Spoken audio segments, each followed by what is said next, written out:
Bonjour à tous. Bienvenue pour ce nouveau numéro de Sans dessus dessous. Aujourd'hui, les points sont à l'honneur. Salut les points. Avec la complicité de notre envoyé exceptionnel, nous avons décortiqué pour vous l'expression « dormir à point fermé ».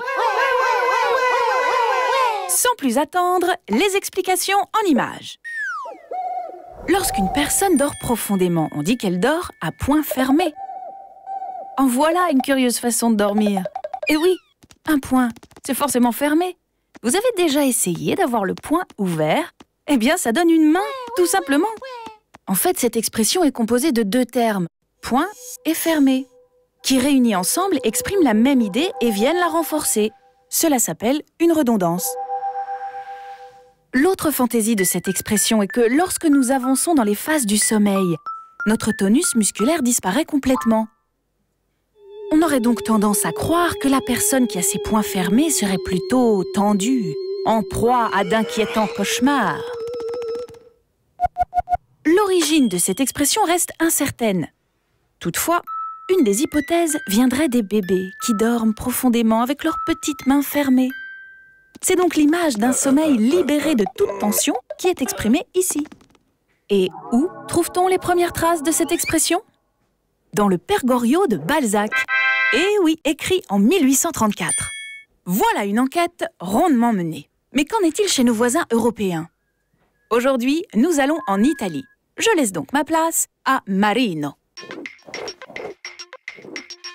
Buongiorno. Si chez vous en France, vous dites dormir à point fermé, chez nous en Italie, on dit dormire della grossa, qui se traduit par dormir de la grosse.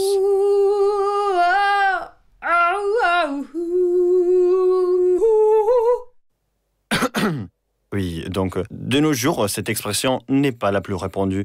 Mais comme vous allez les voir, elle est assez surprenante. Sans plus attendre, les explications en images. En fait, pour comprendre la signification de grossa, il faut se tourner vers ce qui a longtemps été une spécificité de l'économie italienne, la sériciculture, c'est-à-dire l'élevage des vers à soie. Eh oui, imaginez que vous êtes un ver, oui, un petit ver à soie. En attendant de former un beau cocon de fils de soie brute qui sert à la confection de ces tissus si précieux qu'est la soie, eh bien, en attendant, vous passez votre temps à manger de feuilles de mûrier et quand vous ne mangez pas, eh bien, vous muez. Au cours de votre croissance, vous connaissez 4 phases de mue, durant lesquelles vous êtes totalement immobile et inactif.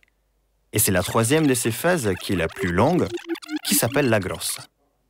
Eh oui, l'élégance, le raffinement des Italiens se manifeste même pendant notre sommeil. Et voilà, c'est tout pour aujourd'hui. Nous remercions Marino pour ses riches explications.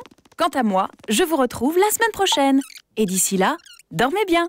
Arrivederci!